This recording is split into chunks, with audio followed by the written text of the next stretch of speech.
Hey everyone, in this video we will see how to get an Amazon affiliate link on a product. First, go to the Amazon website on your PC and log into your Amazon Associates affiliate account. Now browse and click on any product you want to promote. At the top of the page, you'll see the Amazon Sitestrap bar. This is where you can get your affiliate link. Before getting the link, you can check the commission rate for the product category. Now, on the product page, click on Get Link from the Sitestrap. Here, you will find your affiliate link which you can copy. If you want a full link, click on Full Link. This shows the complete URL with your affiliate details. If you prefer a short version, click on Short Link to get a more compact URL that's easier to share. You'll also notice your store ID and tracking ID included in the link.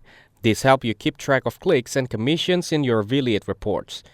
Now you can paste and share this link anywhere, on your blog, website, or social media, and earn commission if someone makes a purchase through it.